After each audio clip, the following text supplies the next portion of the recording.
All right, gentlemen. Are we good to go? Yes. Just about. I gotta prep my iced tea. Uh-huh. It's like you know how fucking dude bros have they have their protein G-Fuel? powders and all those shakes, and they go, "Yo, bro, I'm gonna juice up before I go to the gym, bro." It's basically that. I'm gonna juice. Juice up, bro. Juice. Give me a pre-workout, bro. Oh gosh. You know the best part about it too? I prepped this shit on a fucking shaker. It's like I'm doing fucking hard drugs. Get your fucking tumbler cup. I grab my spoon, I grab a scoop, I level it out, make sure it's level, nice and even. Yeah, it's not really even. But... And then you break out the lighter and no, I just fucking. yeah.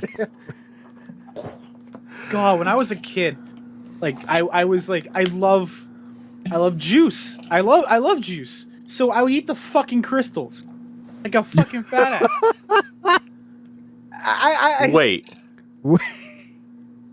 Yeah. Elaborate. Like the juice crystals, like the fucking like these. You just take a scoop. So like you would Instead of do this. mixing it. Yeah. you would just eat the mix. Yes. It's like when you have Nesquik. What was it? Nesquik chocolate milk. Yeah, that's quick. That was the worst with that. That was the worst.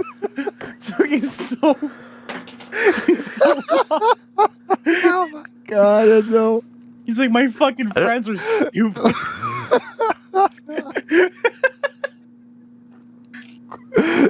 No, and then you know what I do instead? It's like when people get mad I get mad at them. I pick it up and throw it in their face like Mr. Finch. No, even worse. I have it in my mouth and you like poof, like pop a Oh god. So that was the joke on stream last night. Is Endo's like, oh yeah, I could play FIFA Pro Clubs tonight because I didn't have too much work to do in terms of snow removal. And for some reason, all I could imagine was some guy coming up to Endo to be like, hey, good job, or hey, here's your pay. Not that I'm sure he gets paid in cash or under the table, but basically some guy just comes up to be like, hey, you're doing a great job, and Endo gets scared and just grabs the salt and throws it in someone's eyes. Take my nesty. Eat my tea.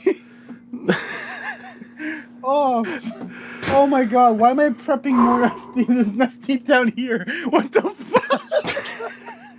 There's nesty everywhere. It's in my fucking drawers. It's in the closet. Next time you're gonna reach in your pocket. It's gonna just be a handful pull of out nesty crystals. Paulina comes home from work and she opens the door and it's like the elevator in The Shining, but it's just nesty. Just a flood of Nestea. I can't stop. She's like, Endo, you have a problem. I'm like, no, I don't. Oh, fuck. Holy shit. Well, God. here's the problem, gentlemen. That's way too good to not use on the podcast. I don't know. Just have like a cut halfway through the podcast. We do the ad read halfway through, and we segue back in just with this topic. Oh no, we just bleep every time it's Nestea because again the Tougies Take podcast brought to you not by Nestea but by our friends at Manscaped. Oh my nose. I think we just go for it. I think we do. Yes. Here we are. Hello, everybody. You've been listening to the Tougies Take podcast for the last 4 minutes. Welcome to the intro. We are back again. It is myself, Mr. Endo Mills, and Davos back again. You know, I am very thankful to you, sir, and to One Crash Andrews. Again, normally it was like, oh, every other Tuesday, Sin can't be here. He has stuff to do. So it'll just be Endo and I.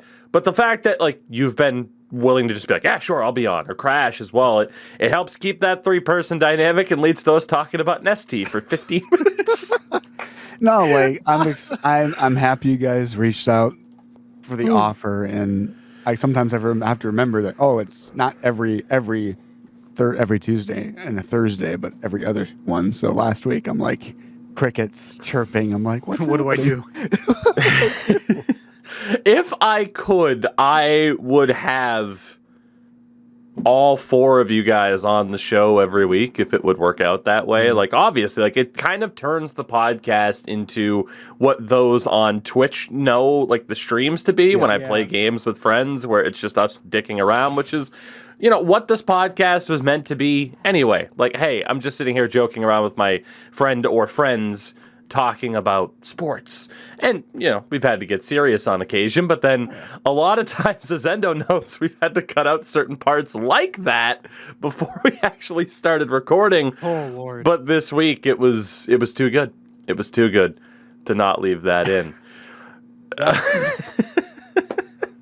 So now it's a great time to mention that this podcast is still, of course, brought to you by our lovely friends at Manscaped. You can use code Tougie at checkout for 20% off your order and free worldwide shipping. Again, use code Tougie at checkout at Manscaped, the #1 place to be if you want to take care of your balls, your sack.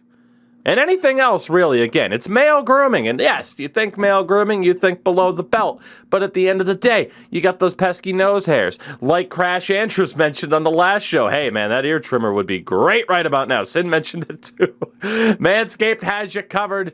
Get the right tools for the job. Manscaped, code Tougie, 20% off. You know the deal. They have been with us now for almost a year. And I cannot thank them enough for sticking with this podcast through all of its different incarnations. But with that, gentlemen, while Sin's not here, and it would have been appropriate because I know he's a big football fan, we have a very football-centric viewer questions today because it was a big day for the NFL, which means Endo can take a nap and we'll wake you up in 10 minutes because I know you just don't care about the NFL, but I think it's NFL-centric because, as we'll talk about again today, I'm sure it'll be another shorter show. Because there's just not a lot going on in the NHL right now. We're kind of in this holding pattern of just waiting to see what's going to happen with the trade deadline, which is 13 days away at the time of recording this. And of course, as we've discussed numerous times, you know, we had the day-by-day schedule for the first little bit of the season, but we kind of got away from that on the show because the Eastern Conference is set. It's set. Like, there's not going to be any changes. The 8 teams that are currently in the playoff picture are going to be the 8 teams in the playoffs. The Western Conference is a lot more exciting. But to the, you know, at the end of the day, too, it's like there's just a lot of teams where we don't really know. Like, the conversation every show would be, well, boy, is Vancouver going to buy or sell? What's Winnipeg going to do? Are the Sharks going to buy or sell? They should sell. What are the Ducks going to do? What are the, like, it's just that. It's the waiting pattern of just we don't know what the hell is going to happen. We'll get more into that a little bit. But football talk for the moment, Davos. I'm going to need you to stick with me here and carry this. First things first, from he has 17 different names on Discord. And again, you can join the Discord. The link is in the description. The viewer questions section is right towards the top. I make a post in there for every podcast you can get your questions in. It comes from Nedeljkovic is better than Demko, Stan, which... I don't even know if Davos, as a Red Wings fan, agrees with that at this stage, but he's like scale wise. He has his good nights, and then he has the Leafs versus Wings night. Still third round pick though for him. I cannot third say rounder. I think he has a very high ceiling for potential still. And again, like I've liked what I've seen out of him in his first season. So hopefully the sky's the limit. And if he's not the guy, you got a guy who touches the sky, Sebastian Casa, who's like 6'8". So no argument. Yeah, there. the sky might be the limit for Nedeljkovic, and worst case scenario, you got a guy whose head's literally in the clouds. Question here, though, was, and this is in relation to Calvin Ridley. Now, this is a pretty big story in all of sports. Calvin Ridley, wide receiver for the Atlanta Falcons, has been suspended for the entirety of the upcoming season due to gambling on games in the middle of the season. So the question is, gambling for players of sports teams. Your thoughts? Now, for me, you broke the rule. Should it be a rule? That's what we can debate. But there is no debate that it's against the rules for an active NFL player. Granted, midway through the season, he ended up sitting out. But it's against the rules for an NFL player in the middle of the season to gamble on games. You broke the rule, man. It is what it is. Like, you can sit there and argue, and I don't even know if this is the right time to bring it up, but it's, as an MMA fan, I've seen a lot of this. The idea of Cain Velasquez, former UFC heavyweight champion, finds out that, I don't know if it was his kid or a family member's child was being abused. So he and a couple of friends, I guess, went and stalked the dude, who happened to be with other people in the car, including his parents, and just started shooting at the car. Holy shit. And ended up hitting the guy's dad. And people are just like, oh, free Cain Velasquez.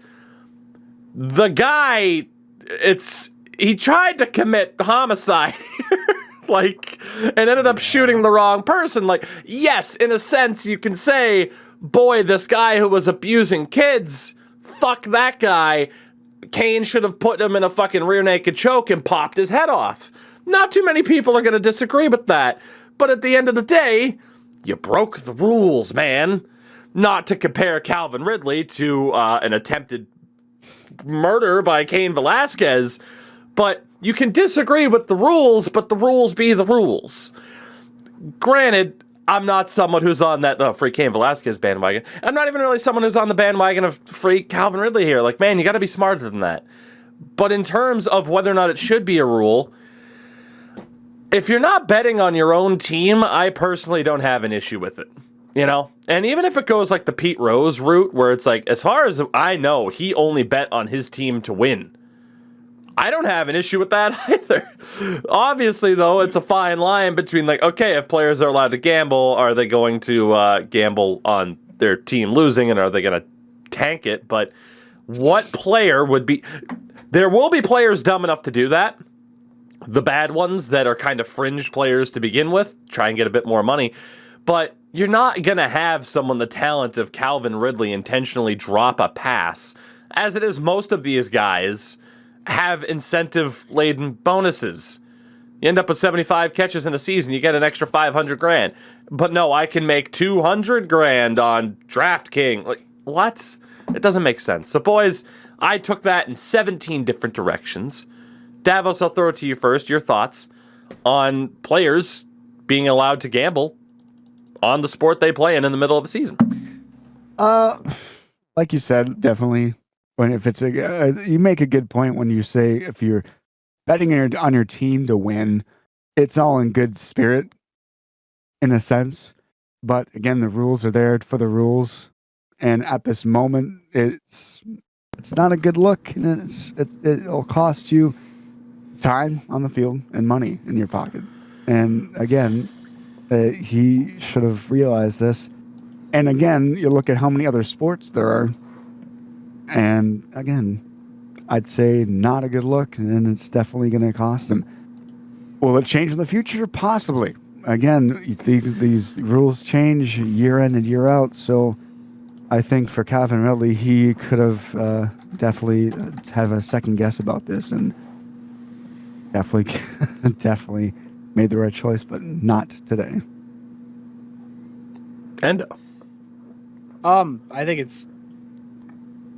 I think the only betting that should be done is via, performance bonuses. Personally, that's sanctioned through the league. It's through a third party. I think it's kind of ridiculous that this whole thing happened entirely. I did find out that afterwards he was injured and he was basically not to return. Like he was done for the year, and I guess he thought that I could bet on games I'm not going to be playing anymore. But there's probably a clause in your contract somewhere that says, you can't do that. Another thing too, it goes into the NFL's whole thing on how sports are moving towards this big thing of gambling being almost a core component of it. Like it's been implemented. So the NFL, yeah. I was going to bring that up. They have agreements with DraftKings, FanDuel, Caesars, BetBook, whatever the hell the one is. It like the NFL is very much like everything sports wise is entrenched. Like even freaking professional wrestling with the likes of AEW on their pay-per-view this past Sunday, they announced, hey, we have a DraftKings deal. Like everything. It's almost like we're catching up on the North American side to like what the situation has been, I feel like, in England for a long time and just the UK in general, where it's like, here's Burnley's official sponsor, Bet555 or whatever the hell. Like, it's just so ingrained there, and it looks like they're just like, oh man, North America, we're leaving a lot of money on the table. Let's catch up. Oh yeah. So, I don't know. I didn't mean to interrupt. I don't know if you had other stuff to add, but apologies. No, I was just gonna add. Hey, look, Evander Kane. Someone actually did it. Evander Kane didn't actually do it. It wasn't found that he did it, and everyone's still gonna drag his name under the dirt. But I guarantee you, they're gonna forget about this next week Tuesday. Yeah, let's just move on. I mean, how many people are going to be like, oh, I'm going to stand for Calvin Ridley and not bet on NFL games this fall? Not too many. You're going to stand for Calvin Ridley and bet on NFL games this fall. you're I'm going to exercise my right to bet. I'm not an NFL player. Exactly. Yeah. Oh, God. Question number 2 comes from Mr. Doug Dimmadome, owner of the Dimsdale Dimmadome. Now that Russell Wilson is gone from the Seahawks, is their rebuild official, or is it more of a retooling? And then also today, the big news quarterback-wise is that Aaron Rodgers essentially signed like the biggest deal of all time to stay in Green Bay, which I wish we could have got Sin's reaction for that.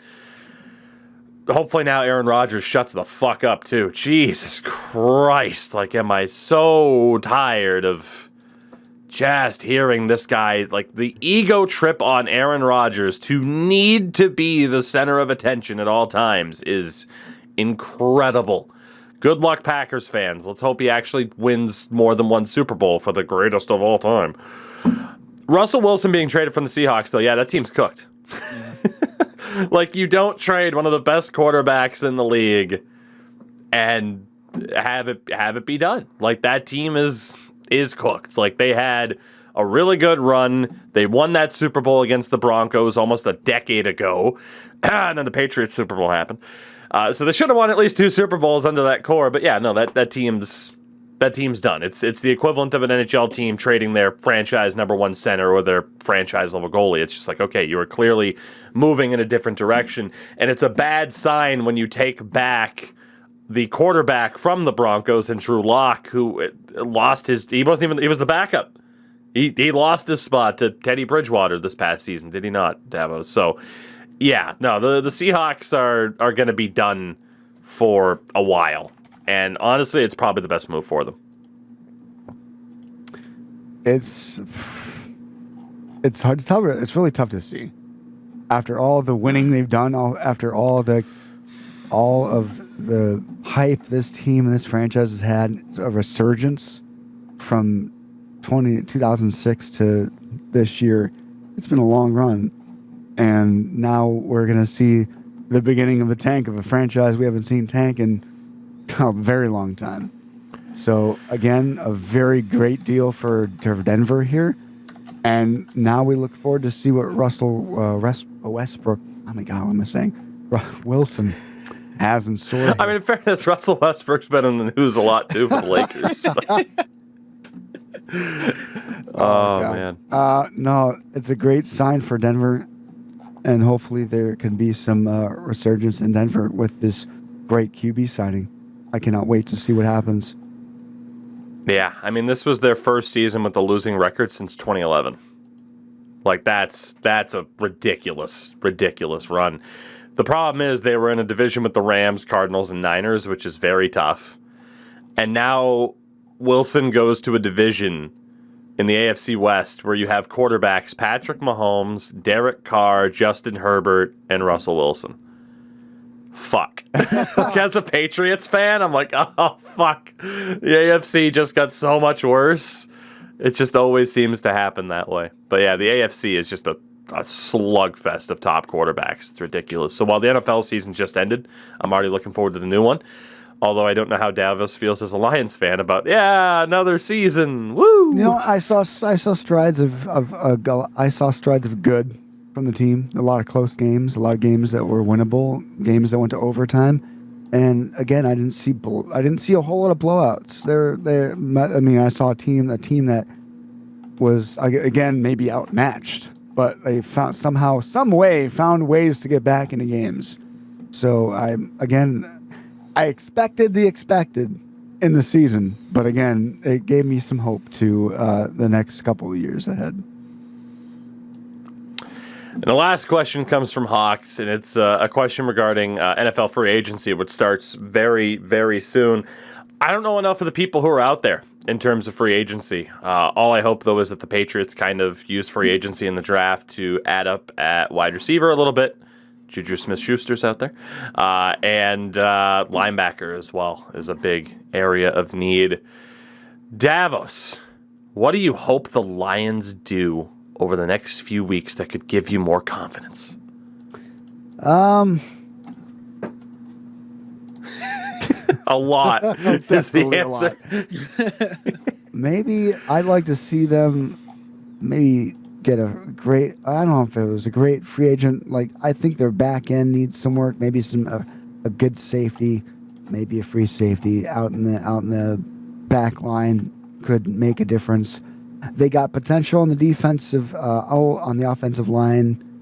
They have potential on the defensive line. I think what they're looking for is pretty well set on the offensive defensive line, but I think when it comes to defending the long pass, they're definitely having issues with guys who are new to the program, new to the system, and they need to find somebody to help them out in a veteran status, and I think that's what they need to look for.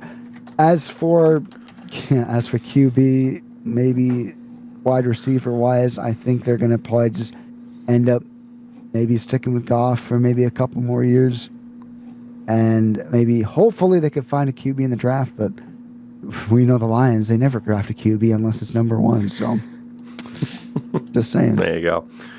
So again, guys, thank you for your questions on Discord. Of course, if it's NFL related, Endo gets to just chill, which I'm sure he doesn't mind. He's like, let's sit here and just hang out. He's sending business That emails. said, At least you're passing the time there was somehow. something that popped up on Twitter within the last hour.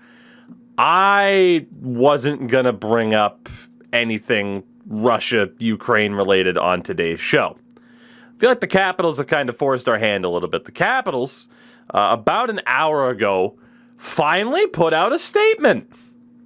You know, Russia invaded the Ukraine on February 24th. Oh yeah, no comment on this whatsoever. I'm done. It is March 8th, and the Capitals have just now decided that a statement's necessary. Quote, Monumental Sports and Entertainment and the Washington Capitals join the NHL in condemning the Russian invasion of Ukraine and the loss of innocent life. We urge and hope for a peaceful resolution as quickly as possible. The Capitals also stand in full support of our Russian players and their families overseas. We realize they're being put into a difficult situation and stand by to offer our assistance to them and their families. The Capitals also play their first road game since the invasion began tonight. They play that in Calgary. I read this as please don't boo Alex Ovechkin. That's how I read it. Man, you took this long. You took this long, and neither of you have to comment on this. That is okay. You don't have to agree with me or feel the need to agree with me because it's my show. That's all well and good. If you have no comment, we'll just move on. But I'm sorry, this idea, and I think it was Rick Westhead that put out a tweet today that mentioned that there was essentially a group DM of Russian players in the league where they were debating if they should say something. I'm not calling, nor are most people calling, to hear from Andrei Vasilevsky, Ilya Sorokin, or a bunch of these other Russians. Ovi is particularly in the spotlight because he has outright and openly supported Vladimir Putin. And yes, you will get into the argument of how much of a choice does he have. The motherfucker's Instagram picture is still him with Putin. At the end of the day, he has gone above and beyond the idea of someone just being like, yeah, Putin, for public appearances. He has continued to endorse this guy. Now, you can sit there and say, how much of a choice did he have? I don't buy that bullshit in Ovi's case. I don't. I'm sorry. There's nothing that's come out to the contrary of this. And for the Capitals to have it take this fucking long to say anything, oh, well, where's the Florida Panthers comments? The Florida Panthers don't have the best Russian player in the world who has openly supported a dictator and somebody who hopefully meets his end sooner rather than later. There you go. We'll say it. I'm sorry, but this is just more BS from the Capitals. It is. It is. That's the only way I can view this. I'm sick of this nonsense of, doing your best to defend Ovi. Why do you got to defend Ovi? Let's go. You were so amped up to speak out in favor of Mr. Putin. Why don't we hear too much from you aside from one little presser? Please, no more war. Okay. Sure, buddy. Not buying your bullshit. Not buying the bullshit from the Caps either. Gentlemen, should we move on? I'll take that as a yes. Fair enough. So, in more positive news, aside from me saying fuck the Capitals, I wanted to talk about some of the more ridiculous player performances, and we'll start off with somebody, Davos, that we had a pretty damn good laugh about, because last week we got here on this show and we talked about the wonderful person known as Jason Robertson. Jason Robertson this past week decided to become the first player to score back-to-back hat tricks since Alex Ovechkin did it previously. I don't even know how long ago. Robertson has 100 points in 101 career games. He is the best. I love him. He's the best. That's all I got. I love this player. He's so fucking good. And again, if he was on the Canadiens instead of Cole Caulfield, if he was on the Leafs, if he was on the Rangers, people would be losing their goddamn minds. But because he's on Dallas, people are just like, oh yeah, he's good whenever he's brought up. But it's not just like a natural conversation people should have been having this entire time. You know what? I felt it was really ironic that all this happened after we talked about him on the podcast. I'm like, he must have had ears or something to hear what Tougie was praising him about, and he just decided to take his game to another level. And I was just like, I'm like, oh, he's just gonna. I could see this tweet now, Tougie. I told you so.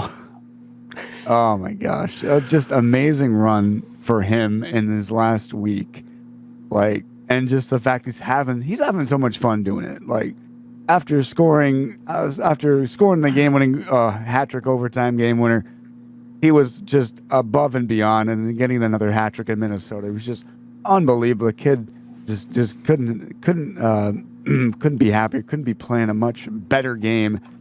And now with his brother getting his first goal with Toronto, like how can he not be even happy for him? It's a hell of a family, Mr. Endo Mills. Yeah. Nick Robertson's still the better Robertson, though, so Dallas can suck it. No. It's absolute... damn. Like, it was that good of a performance. Like, back-to-back Hatties. Was it 2 days after, like, the day after the other one? Like, not even, like, over, like... Yeah, it was the next game. 3 days period. It was, like, the next day, next game. Unreal. He is 22 years old. He has 54 points in 47 games. It's ridiculous. He is so good, and the Stars, have some concerns, I'd say. I mean, you look at certain contracts, obviously, like, Pavelski is 37, but, you look at Jamie Benn being 32, Sagan being 30, and their production not quite being what it used to be, but we talked about it, Endo, on that show. I think, it was you, Crash, and I think, in terms of talking about the prospects. It might have been Davos at this point. We've had musical chairs here, but just the idea of, like, best players under 22, and Dallas has both Jason Robertson and Miro Heiskanen in the conversation, as Davos shows off some very shiny Robertson-related hockey cards that will go for tons of money. Remember me when you hit those NFL-sponsored betting sites to triple your money today. But, yeah, Jason Robertson's insane. Talked about goalies earlier, but Andrei Vasilevsky, now granted, it was against Chicago. He showed why EA gave him the contortionist X Factor in NHL 22. That man does not have a groin. I'm convinced. And if he does, it's just pure rubber. There's no muscles to tear, ligaments, tendons, nothing. Like, he was made in a lab to be an elite hockey goalie. It's not fair. I feel Endo and I would be pissed. I'm like, why can't we have groins this flexible like Vasilevsky? We'd be owning our beer leagues. Oh, joke's on you, buddy. My groin is always flexible. Oh, Holy. No. Because it's like, he makes one save with the paddle. Then the other side of the fucking ice, like almost like the next play after, he makes another glove save on the other side as well. That's ridiculous. Nuts. I don't think I've ever seen a goalie like him make as many of those saves as he's had in his career so far. In Like, succession, too. It's yeah. It's absolute mind-boggling. I do wonder, like, if you were to look up, like, and I'm going to do this actually right now, Andrei Vasilevsky highlights. I mean, considering the second search result is from the NHL YouTube account, and it's top 25 Vasilevsky saves from 1920, and it's 10 minutes long. Like, just the fact, like, if you were to put together the highlights of, like, his crazy saves, like, you'd be there for half an hour to an hour already. Yep. For what his career's been. It's insanity. Kale Mccarr, we've talked a lot about him over the entirety of the season. Now, he hasn't scored a goal in his last 14 games since January 28th, yet he still leads the league in goals by defensemen. He has a 4-goal lead over Roman Josi and Aaron Ekblad, who are both tied at 14. But in that time, he has tied a franchise record for the longest assist streak. He has tied Joe Sakic's record of 12 games in a row with an assist, dating back to 92 when they were still the Nordiques. He's tied Joe Sakic, a Hall of Fame forward, for most consecutive games with an assist. He is a 23-year-old defenseman. Like, there are some players where literally every show, especially if we still kept that day by day, it would just be like, oh yeah, Chris Kreider's great, isn't he? Scored his 38th of the season, by the way. Oh yeah, Kale McCarr is great, isn't he? Vasilevsky's great. Like, it was turning into like the same players. Like, here's our daily mention of how good Kyle Connor is and how I wish he was a Boston Bruin. You notice how we got away from the daily and I haven't had to mention Kyle Connor as much, Endo? It's been very good for my mental health. Do you know what's not good for my mental health, though? Andrei Vasilevsky, because we traded a draft pick for him. Yep. Yeah, you did. Let's revisit that trade, shall we? Oh, Let's revisit that That's trade. like, I always hate that trade because at first I was like, oh yeah, we got Kyle Quincy back. And I'm like, oh God, we got Kyle Quincy back. For those who do not know, February 21st of 2012, the Detroit Red Wings acquired Kyle Quincy, and the Lightning in return picked up a draft pick that they used to acquire Andrei Vasilevsky. They also got defenseman Sebastian Piche. Traded what became the 19th overall pick for Kyle Quincy. Oof. Kyle Quincy, who, in his time after that trade, played a full season once and had a high of 18 points. Defensive defenseman or not. Oof. It's okay, Davos. We all have trades like that as fans. Yeah. Ray Croft for Tuukka, am I right? True. That's fair. I know that was a neck crack, but I could take it as you trying to snap your own neck having to hear about that trade again, even though of course Tuukka Rask has retired, and it makes me sad. Yeah. I'll make you happy though. Austin Matthews became the first player in the league to score 40 goals this season. Austin Matthews is ridiculous. You know who's also ridiculous though? Michael Bunting. Who leads rookies in scoring. Davos Bunting on a $950K two-way 2-year deal is gonna win the Calder. 26-year-old Michael Bunting is gonna win the Calder. And me and Davos, I'm siding with you here, don't worry. So he says. Oh,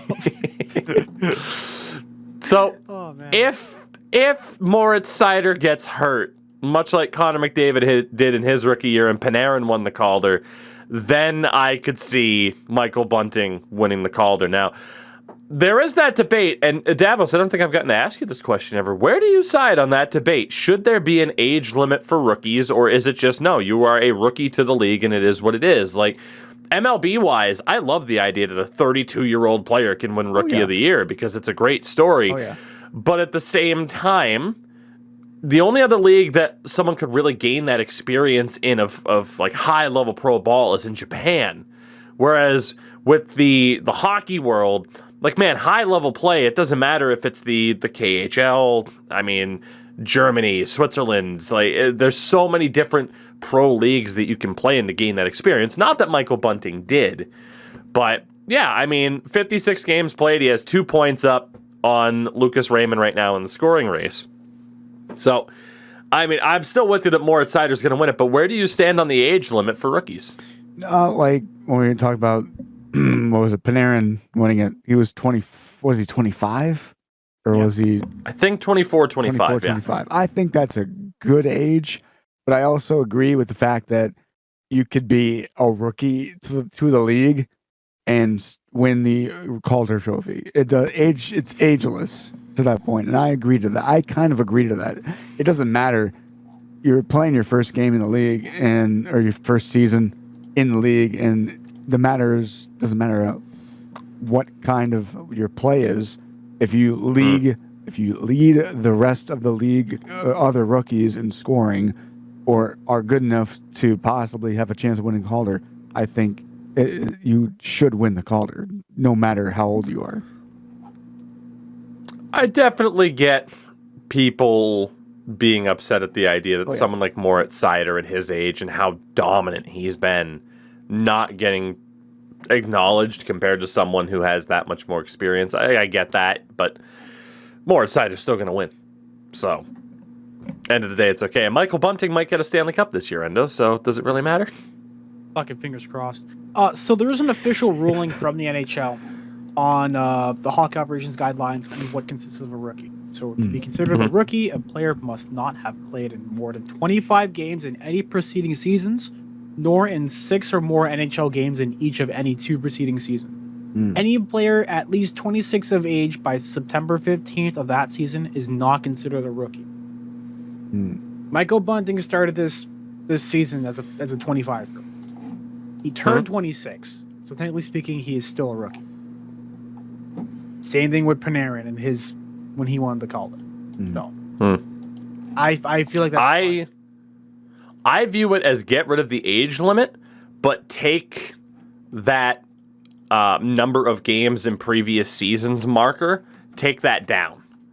Like, drop it. Instead of, 20 games? 25. In the previous season? 25. Drop it to, 10 or 15.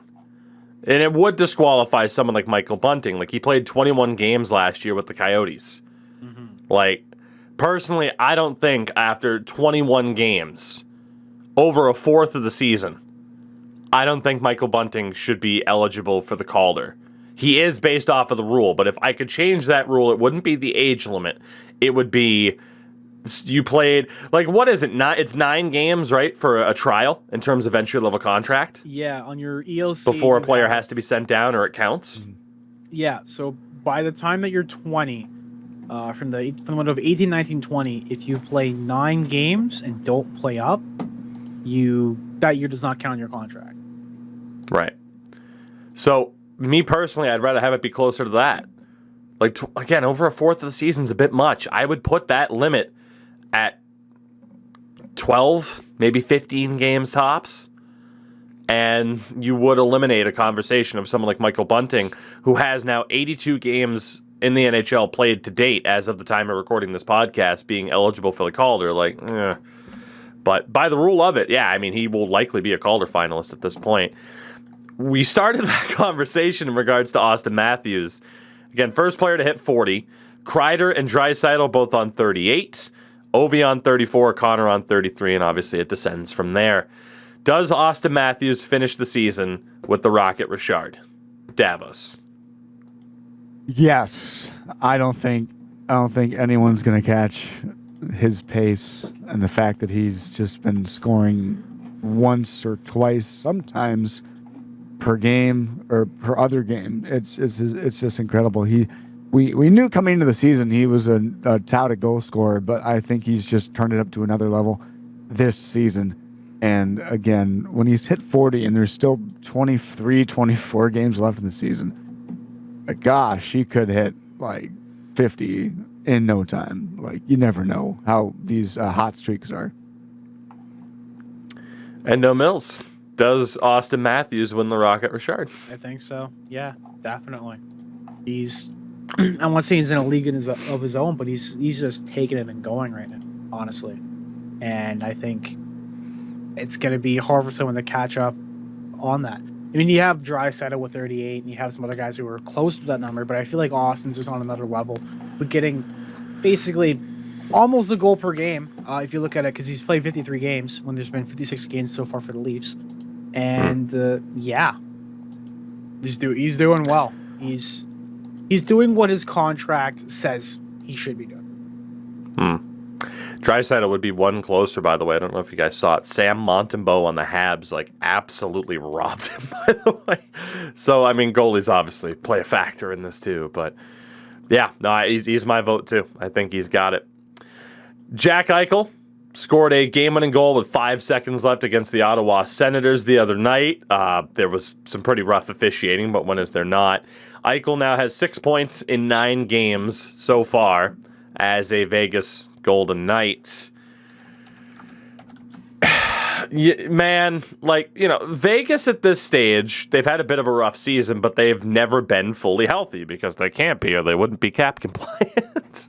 But right now they occupy the 3rd spot in the Pacific Division. It would be shocking if they weren't to make the playoffs, but just looking at Jack Eichel, I still think the Sabres, and we'll talk about this for the next 5 years plus, I still think the Sabres did well with who they got, which again was Alex Tuch, Peyton Krebs, a conditional first-rounder in this year's draft, and a conditional second in 2023, so we don't know the full return yet. But Alex Tuch so far has 23 points in 26 games as a Sabre. That's damn good. And Peyton Krebs has 11 points in 24 games as a 21-year-old. They got a damn good return for Jack Eichel. But the fact that Jack Eichel is already back, playing games, still putting up points, it's that conversation of, like, you mismanaged it. You got a great return, though. It's almost like a Mark Bergevin trade. You mismanaged it. You did get a good return, but does the overall depth help more, or does having a legit number one center like Jack Eichel, does that get you closer to success? Oh gosh, every time it's hard for me to realize how many random good players are in Vegas, because when they have guys like Eichel and then Pacioretty and then Stone, and then you keep counting and you're like, oh my gosh, they have these guys on their team. It's hard to remember that they were once an expansion team just a few years ago. But again, them having Eichel as a really good top end center changes the outreach of the team, and now they have more weapons and more plays at their disposal. It was a great thing to see him score that goal in the dying seconds and almost getting his neck torn off by his own teammate. Could have been a very sad ending. That celebration, man. Like, he got dragged down by, like, the neck and, like, whoa. Take it easy. Oh my gosh. But again, like, what now? Think about, like, if the Sabres did do the right thing, that what Eichel wanted, then like, would he be a free agent heading into the offseason? Would he want to stay as a Sabre after this? We don't know. But in Vegas's terms, they got rid of a couple maybe profitable players for them. But again, they have Eichel, and Eichel's doing what he wants now more than ever after having to sit out for a number of games. It is true. Endo Mills. No. I bet you're just happy we don't have to deal with Jack Eichel in this division, to be honest. Yeah. I'm still very happy about it. I'm glad. I'm super glad because not my problem anymore. I gotta deal with them. I deal with them like once like a season because they match up like once. I'm like, all right, cool. It brings me back to the whole there was a funny thing that happened today with the NHL 22. So they put a new card in for people who care about Hut. I think guys were delusional, but for Hut, they added a Jack Eichel primetime card, but the card art still says Sabres, and it still has it on there. I'm like, yep, that's what we expect at this point. But then it reminds me of that clip from the All-Star game when they're in Vegas, and you're talking about what sticks they're using for the shots. I think it's Tom Wills for the hardest shot. And it's like, yeah, they have a bunch of Eichel sticks. I wonder why they have Eichel sticks. Like, he can go in Vegas and just kind of like chill and don't have to be like the biggest star over there because they've got like a whole bunch of talent over there too. And I think that's also probably the best for them. I think that's also the best as well for these players because they can go to markets that aren't really that big of hockey, go up and be a star, but not have to like be the star. That makes sense. It's fair. Final kind of crazy performance over the past couple of days that I wanted to mention. Nick Schmaltz of the Arizona Coyotes. 7-point game against the Ottawa Senators. 2 goals and 5 assists. That sets a Yotes franchise record. 21% of his points on the season were scored in this game alone. And what's crazy is earlier in the week, the Jets became the first team in NHL history to score 4 goals in a game, allow 4, and then score 4 more. The Coyotes did that in this game too. So it was the first time it ever happened in the NHL. It happened twice within a few days of one another. The Yotes were up by 4. Arizona surrendered 5 goals then, so Ottawa made it 5-4, and then the Yotes scored 4 more to win 8-5. Outrageous. Just what the hell? What is goaltending? Nobody knows. But this was the first time that a player has scored 7 points in a game in over 10 years. Anybody recall who it was that did the feat? It was Sam Gagner. It was February 2nd of 2012. It has been over 10 years since Sam Gagner and an 8-4 victory for the Oilers over the Chicago hockey team. Sam Gagner just lit the world on fire with an 8-point night, 4 goals and 4 assists. It's hard to remember. It's hard to remember. Like, oh god, that was that long ago. But we don't really have that many players scoring 8 points in a game. Yeah. So, like craziness there. The one reason why I remember that in that moment is because of, again, NHL, EA NHL, and Moments Live and all that stuff. Bring that back, please. Just Moments Live. Here's coins for Hut. Except we're going to take away the coins for Hut, and then the mode died. Why did the mode die once we took away the incentive for people to do it? You know how awesome that was? Like, all they have to do is look at what they're doing in MLB. Go grab classic moments. You have the rosters for it. You have the Alumni Association. Even then, what they did back then was they put those players in on a modern roster. You could be Doug Gilmour on like the modern Maple Leafs and just fuck around. Like, the resources are there. You've done it before. There's no one there. Look back at previous projects and go, this worked well before. Let's do it again. I know. I mean, I think there are still challenges in Ultimate Team, aren't there? But if there are, it's certainly not as important or marketed like MLB and Diamond Dynasty. Like Dynasty, like that was one of my favorite things to do, as frustrating as it could be. Jesus, there was a moment. I was at my parents'. We were visiting, and I brought the Xbox with me, but I left my streaming setup at home. And I was on MLB while the girlfriend was reading, and it was a moment where you had to hit a home run with somebody that had like no power. It was a classic moment. I can't remember. It might have been Roberto Clemente. And I still have the picture saved on my phone. I don't know if I'll be able to find it in time. And, of course, it doesn't help people on the audio side of things. But I'm like, I got to go talk to my mom. She's like, oh, here, I'll try. And I ended up talking to my parents for like 20 minutes downstairs, and then all of a sudden I get a message on Snapchat. It's a screenshot of success, and she's like, I fucking did it. Like, like, even somebody who doesn't care could have, literally, I just found it. It's beautiful. So this will be there for people on the video side of things, but just, I fucking did it. Oh my god. Like, even people who don't give a shit about video games, like baseball video games, could have fun with the way MLB does it, but with NHL, I can't imagine being like, here you go. Yeah, because like that scored 2 goals in 5 minutes to replicate what Connor McDavid did. So here's the thing about that, like that whole aspect is they don't give you like the. Are we gonna go on a little tangent about that? Is that okay? Like, go ahead. Let's do it. The one thing that I've noticed is when you do a goal in NHL, if you beat the goal in the first minute or half, you have the whole fucking period to go through. If you get get 10 hits in like a period or whatever, you get your 10 hits, it should just stop right there and then. Just stop. And or like stop next whistle. So that way you get your 10 hits, dump the puck over the boards, play is done, move on to the next one. It makes it so simple. Or like it's for example, like a player goes on like a point streak or whatever, they give you shifts to play in. Like it'll just sim you automatically to go to the next shift, and you just do it that way. Because they don't have that in the game anymore.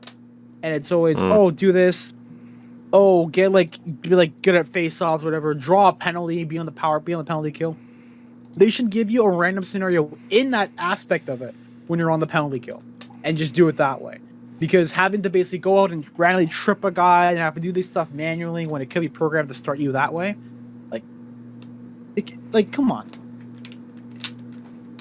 I don't disagree. We could sit here and talk about the shortcomings of the Hockey Ultimate Team compared to what MLB does with Diamond Dynasty. I still have my own issues with MLB and their lack of support for other modes, but hey, that's the life of someone who plays sports-based video games, I do suppose. Now, the reason why I wanted to bring up Schmaltz was because as we transition into more of our general topic, the Arizona Coyotes made a move that I feel like is kind of sneaking under the radar a little bit. They have hired the former commissioner of the NLL, which is the National Lacrosse League, Nick Sakowiec. He's very Polish. He has been hired as their chief business officer. Now, he was a founding executive of Major League Soccer back in 1995. He was their vice president of commercial sales. He then was involved with the New York Metro Stars, who are now New York Red Bulls, in the MLS. He oversaw the sale of the Metro Stars to Red Bull. He was then the CEO and co-founder of the Philadelphia Union, who are still in the MLS today. And he left under interesting circumstances. The majority owner said, you're out, and he cited differences in philosophies over business and a bunch of different things, to the point where like he was such a controversial figure to Philadelphia Union's supporters that there were fan-led protests to get him out in May of 2015. Around that time as well, there were also allegations that he threatened local media members with libel suits. So needless to say, that situation went incredibly sour for him in Philadelphia. But he did end up leaving Philly and left for the National Lacrosse League and had served as the commissioner since 2016. And in that time, the NLL has grown. I think it's pretty much undeniable. Like, if you look at the numbers, the growth of the league up to now currently 14 teams, the league has gotten bigger and better since. Mm-hmm. And now he joins the Coyotes. And it's one of those moves where bit of a controversial figure, looks like you never know when the relationship might sour, but at the same time, it's a guy who kind of knows how to get stuff done, which is exactly what the Coyotes need right now. Even if this guy, read into this how you want, I think you could read into just even that brief description I gave off as this guy might be a bit of a dick to work for. But at the end of the day, what the hell do the Coyotes need right now? You know, you think of his label as chief business officer and what that might entail.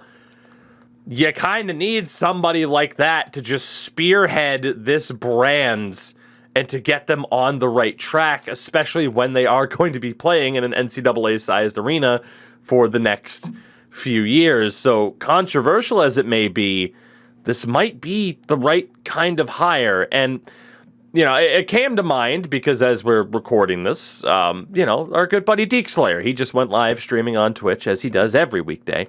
But he is starting to stream the new WWE 2K22 game.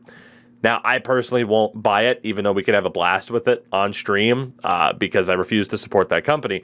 One of the reasons why I refuse to support that company in any way is throughout the pandemic, they've released like over 100 fucking people while boasting all-time record profits. It's just gross. But the reason why they have the all-time record profit is they brought in a guy by the name of Nick Khan, no relation to Tony Khan of AEW, but this guy is literally just typical businessman of, I don't give a fuck how it looks, whatever.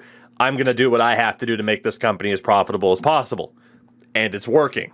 And I'd imagine that is what the Coyotes are hoping that this guy is. And Nick Sakowicz, where it's just we're going, or Sakovic, I believe it is, where we're just going to bring this guy in and he's not going to be everyone's friend, but if he can fucking finally get the Coyotes on the right path once this arena deal clears and so on and so forth, it might be a good signing for them. Not too much to leave you guys to in terms of discussing, but it's just interesting to me that the Coyotes are just actually making moves, which is a positive sign, as all of Quebec shakes their fist in anger.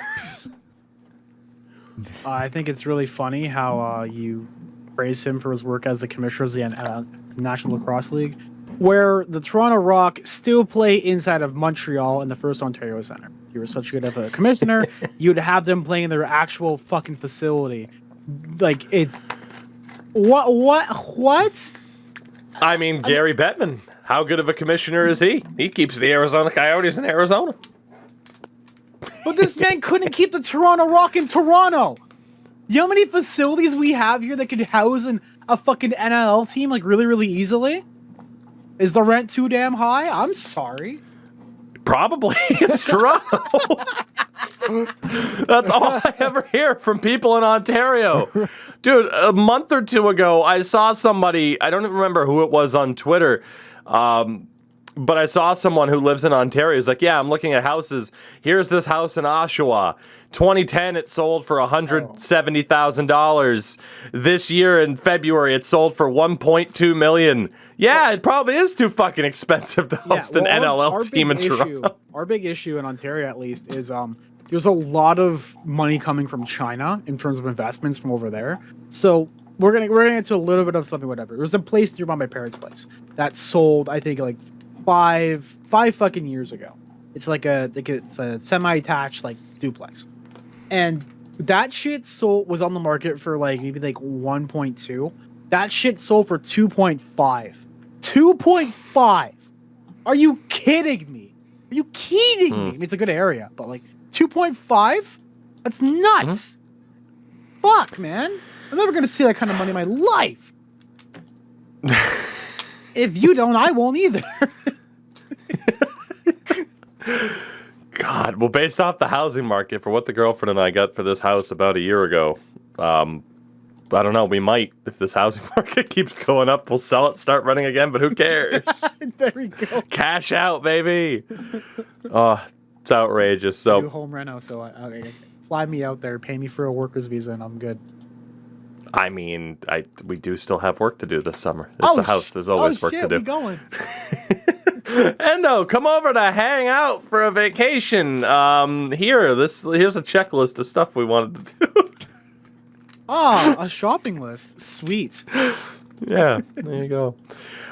In terms of other things around the league, a couple new contracts. Travis Boyd resigning in Arizona, Ben Hutton in Vegas. That's all well and good. The big news, though, was Jared McCann. Leafs legend Jared McCann. 5 years, $5 million from the Seattle Kraken. I believe he is the first ever player to re-sign for the Kraken.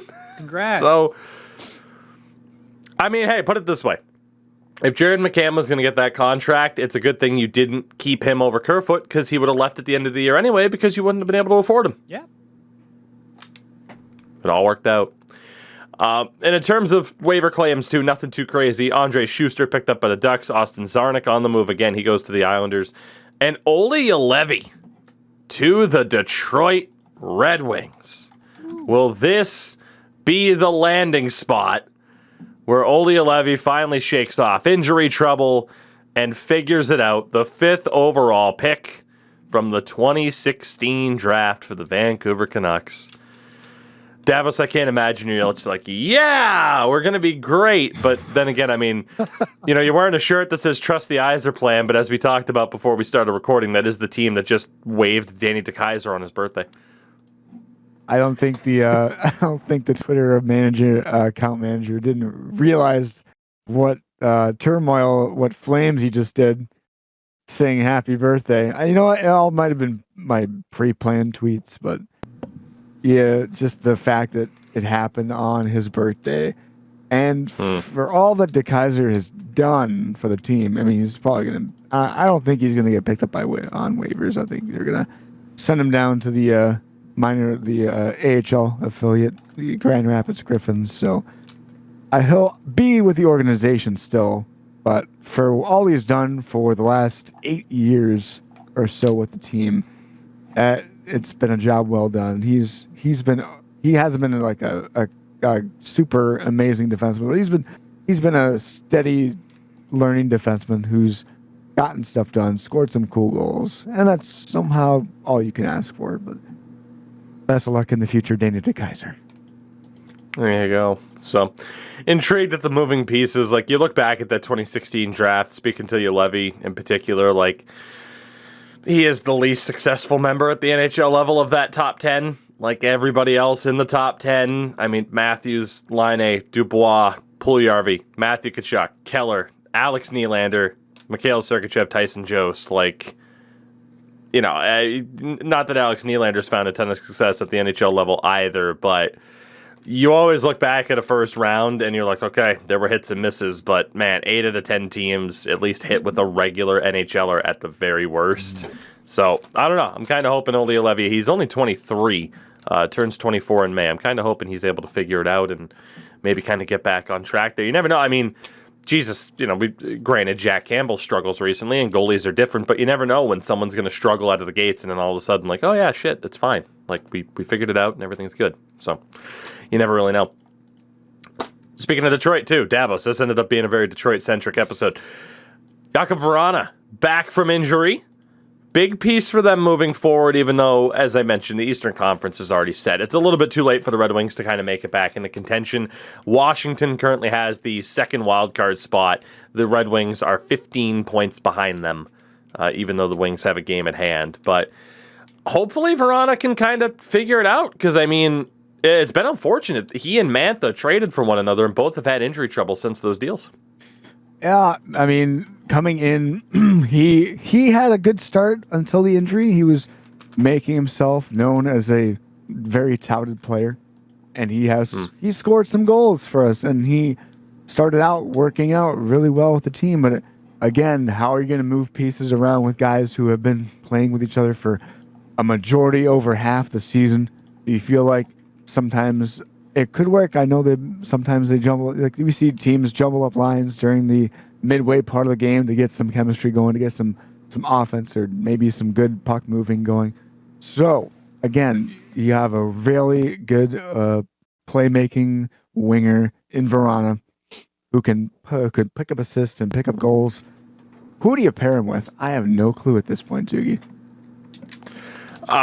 God. I mean, I want to look at their lines on Cap Friendly real quick just to kind of see what they're shaping up like. I don't know if they would have had him plugged in on a line yet. They have him on the second line with Bertuzzi and Suter, which is probably for the best. And the top line, Fabry, Larkin, Raymond, which is also pretty good. So it's not bad. No. Trust the Yzer plan, as we've said. Trust the Yzer plan. Couple other things to talk about here before we wind down the show. Rick Nash, his number officially retired by the Columbus Blue Jackets. first overall pick in 2002, which was 20 years ago, and oh my God.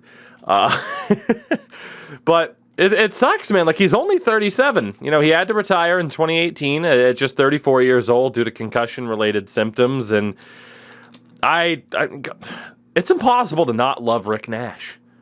Like, it is. Like, you know, small market team. He's there from almost the beginning with the Blue Jackets. Helps really cultivate the fan base that they have today. Yes, gets traded to the Rangers. Ends his career as a Bruin, which was a dream come true for me. Also played on HC Davos. So there's ties everywhere. Good one. Good one. God, thank you. Thank you. Funny stuff. Funny stuff. Dude, I love Rick Nash. He's one of my favorite players of all time. Yeah. That said, the Bruins beat the Blue Jackets in that game. Barely. They survived to win it in a shootout because Jakub Voracek decided he remembered how to score goals. Thank God Sid isn't here to frickin' crucify me for that one. And then the Bruins did blow it a few days later against the LA Kings. That was last night, so that sucked. So Yay. all's well in Boston. But yeah, no. Rick Nash, I wish he was still able to play and still be at his peak, because he was a special player there for quite a while. A quick shout out to Nasher for having 3/4 of his branding up in the rafters inside the Columbus Blue Jackets. Also, if it wasn't for Rick Nash, we probably wouldn't have Nasher. So, thank you, Rick Nash. At least not the name. Like, you look back at that 02 draft, it could have been Lettinen 32. Could have been Meester 19. Or Meester 19. What the hell would Kari Lettinen's nickname be? Yanni Pitkinen went 4th. Imagine, though, 5th overall pick that year was Ryan Whitney. Imagine how that would have worked out long term. Yes. Could you imagine? Oh, man. Oh, God. What could have been? It worked out pretty well for Nasher to have Rick Nash be that number 1 pick. Yeah. Worked out pretty well. Pretty well. I mentioned earlier the Quebecois shaking their fist in anger. Someone like Anson Carter, he's shaking his fist in celebration because the Minnesota Wild suck. At least they do right now. God, that was so weird where he just randomly went in on the Wild around the Winter Classic. But the Wild have lost 8 of their last 10, 9 of their last 14, all of those losses in regulation. 5 of those losses were by 3 or more goals. They nearly pulled off a crazy comeback against the Dallas Stars on the weekend, but Minnesota, as it stands, has been jumped by St. Louis. They are down to 3rd in the Central Division, 67 points in 54 games. They are not safe. Dallas is right there. Dallas is right there. Nashville's right there. Like I said, as much as the Eastern Conference set, the West definitely isn't. Minnesota, Claude Giroux at the deadline. Make it happen. I will not stop hyping this. I think it's clear, like right now, that team needs a bit of a boost, and a big deadline acquisition seems to be just what the doctor ordered to kind of get them going back to where they need to be. So, if not Minnesota for Giroux, where would be the most surprising landing spot? Boston. The reports are out there that the Bruins have apparently kicked tires, for whatever the fuck that means. But Claude Giroux and Patrice Bergeron down the middle for the Boston Bruins heading into the playoffs? Yes, please. Yes, please. Especially because like the Bruins have found their 3rd line of Frederick Coyle-Smith, which has worked out very well. Not that Hall Pasternak as a 2nd line's been that bad, but yeah. Claude Giroux with Taylor Hall, David Pasternak. Oh, my God. Could you fucking imagine? Especially if they keep DeBrusque for the top line with Marchand and Bergeron. Like, holy shit. Like, seriously, Hall, Giroux, Pasternak as a 2nd line, Bruins win the cup. So that is my answer to the Boston Bruins. Please, God, let that happen. You know, I wasn't I should have expected that answer, but I was just like, nah, he's not that homer. Nope, he is. Oh no, I am. With David Krejci gone, oh no, I absolutely am. Please God. I mean, in terms of other teams, though, I mean, here's the problem: what team couldn't use a Claude Giroux? You know, like Carolina. Here's Aho and Claude Giroux. The Rangers. Here's Zibanejad and Claude Giroux. The Penguins. Here's Malkin Crosby and Claude Giroux. Oh, God. Like, Wow. those are just the top 3 teams in the Metro. And Florida. Here's Sasha Barkov and Claude Giroux. Like, he fits everywhere. Tampa, Toronto. Fuck it. Find a way to add him to Toronto. Who needs defense or goaltending? Christ. Matthews, Tavares, Giroux. No. Oh, poor Endo. You know what's really funny about that? There were probably some Leaf fans who were like, yeah, trade Marner, trade fucking William Nylander. I'm like, you're going to trade your top, 3 scorers? Like, what the fuck are you doing? Oh, we got Are there people... Call up Ho-Sang! Call up Ho-Sang! Like, what do you want? Are there people who are still on the trade Nylander, Marner, Matthews train? Yes. Like, how vocal are they still? It can't be as crazy as it used to be. Yes. Yeah? Yes. People hate them. They don't care Fuck, dude. because of the holdout and everything. Oh, they're playing well. They want Marner gone. They think Joe Wall is fucking washed as a goaltender because he had a bad night in the AHL. Like, I play a lot of hockey, and because I play in Toronto, obviously, so everyone's a fucking Leaf fan, even though they don't say they are, and they all have the most outlandish fucking takes on anything whatsoever. And anytime I come at them with a little bit of reasoning, they're like, "Huh, I didn't think of it that way." I'm like, "Did you think at all? Did you put any fucking process into No. it? This is the reason they why didn't. we're not getting out of the first round. Because you fucking 60-year-old man who's got a Fortune 5 company over the fuck fucking They grew up watching Don Cherry, watching Rock'em Sock'em, and that is the only way they would ever be happy is if the Leafs win a cup playing like the 74 Flyers. we need Sin in here just to be like, they watch someone that go up and they have the jacket and looking good boy, good Canadian Ontario boy. Yours is almost like a mix of Don Cherry and Bernie Sanders. Good boy, we're good franchise, we're going good. So see, there we go. When Crash does his Donald Trump and Sin does the George W, you break out the Bernie. We found it. I think everyone on the ice should get a puck. Everyone gets a puck. Everyone gets a goal. I hate that that's his reputation, but it is funny. It is fucking funny. We talked about the trade deadline a little bit today, too. Calgary, they beat Edmonton in the Battle of Alberta. Tyler Toffoli scored 2 goals, I believe. He has 7 goals in his last 10 games. What a job it was by Calgary to get that deal done early. Because he's already there. He's already in the mix. He's such a good fit. Calgary didn't leave it as Endo was holding in the biggest laugh from what I can tell. Can I They got the... Yeah, go ahead. So apparently someone went to the Habs game and had a sign. I'll share this in the group chat. I also retweeted on Twitter.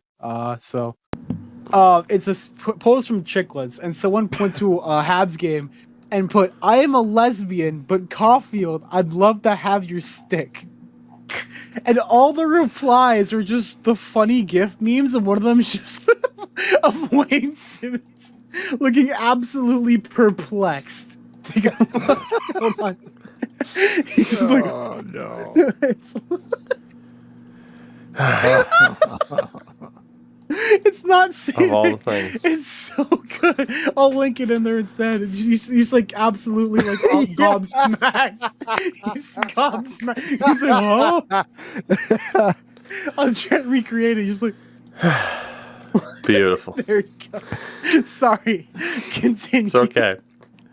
That is not the first time that Flames fans have had any attention from their team directed toward the Leafs of the Habs instead. They're used to it.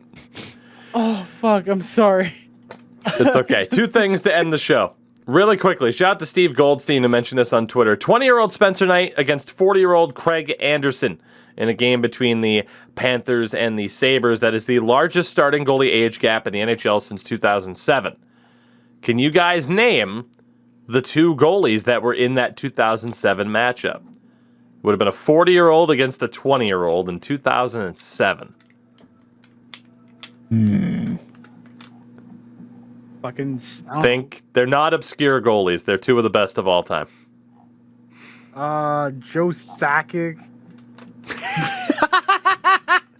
I said that. Wait a minute. It was.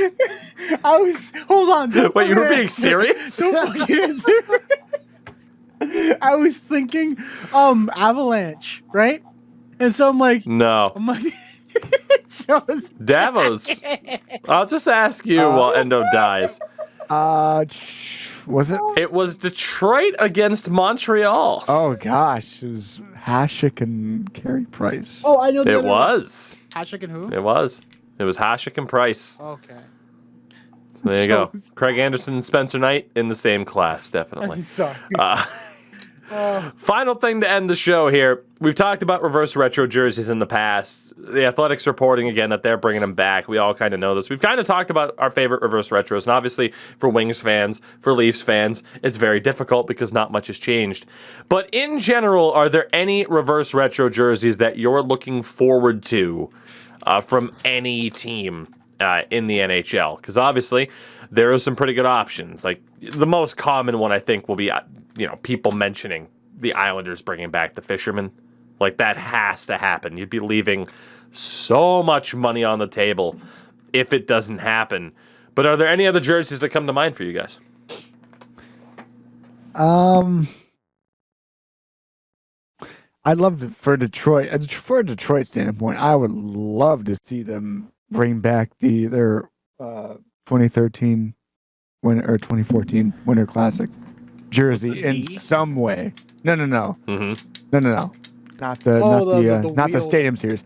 Yeah, the Detroit. Yeah, it was the red and cream colored jersey that they wore against the Leafs at the Big House. I agree though about that stylized D Stadium Series jersey. I actually had one of those. I bought it from Mr. Thrash Gaming. I wish I still had it. I ended up moving on from it, but which is a big regret of mine, but I had to downsize the collection, unfortunately. Dude, there was a time where I first started buying jerseys. I ended up with 110 jerseys. And then I'm like, oh, I'm moving in with the girlfriend. I need to downsize this son of a bitch. I don't have space for all of these jerseys. As Davos tries to fish out that particular jersey, and he has, there is the beautiful D alternate, which again, I wish I still had mine. It is a beautiful jersey. I'll throw out my choice. I want the Hurricanes to bring back a Blue Whalers jersey. Ooh. I'm a big fan. I thought the Blue Whaler jersey that they wore towards the end of their tenure in Hartford was just gorgeous. I know Davos owns one. That would be my choice personally, but there's a bunch. I mean, there's so many. Endo, do you have an outright choice? If there was one jersey that they could bring back that they haven't done yet, reverse retro style, what do you think? Golden Seal. Golden Seals. The Golden Seals. Now, who would you credit those to? Would you go, and why not the Cleveland Barons? What's the matter with you? Who would you give that jersey to as their kind of throwback? Would you have it be one of the California teams just because of the connection, or? That's a good point. I think I would probably associate it with.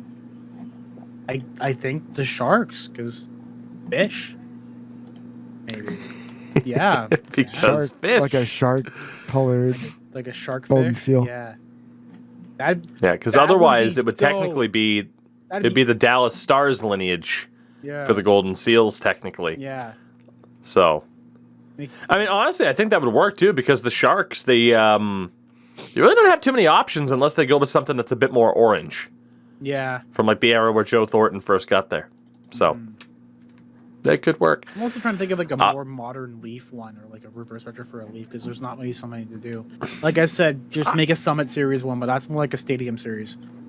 Like yeah, I mean, well, God, if their fucking Heritage Classic jersey with the hard to read retinas is anything to go off of, they're having a hard enough time making jerseys that aren't based off of old jerseys. I mean, that one technically is. So okay, the color's nice though. The color is nice, and the pants, that's the only thing. And the pants and the helmet decals are pretty, but the fucking retinas, like, come on. They also did you guys see the leak that happened with Justin Bieber and Martha Stewart? I did, yes.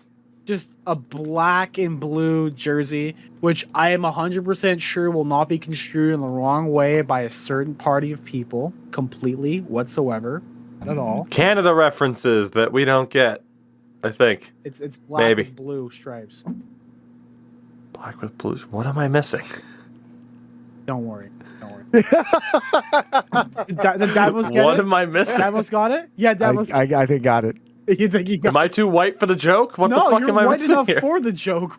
I'm white enough for the joke. Dude, I'm shocked you haven't put two and two together yet. Hey, what just recently popped up at your Walmart a few weeks ago? Yeah, now we're talking. Yeah. Yeah. Is that a big thing in Canada? It's not. At least it shouldn't be. But considering. Oh, that'll be the number one selling jersey for some people. That's another Freedom Convoy wet dream. This is the second comic. I'm sorry. Well, we have an episode title. Everybody, thank you very much for listening and or watching this podcast. As always, the Tougies Take Podcast brought to you by our friends at Manscaped. Code Tougie at checkout, 20% off your order. You can catch Endo Mills on Twitter, on Twitch at Endo Mills. ENDO Mills. Davos, Twitter, Twitch at DavosCast, DAVOS Cast. He's a beautiful man. Beautiful man. Of course, I'm everywhere, Tougie24. You probably know that if you're listening to this. We will be back later on this week with who? I don't know. The rotating cast members continue, and I'm perfectly okay with it. Have a great rest of your week, and goodbye.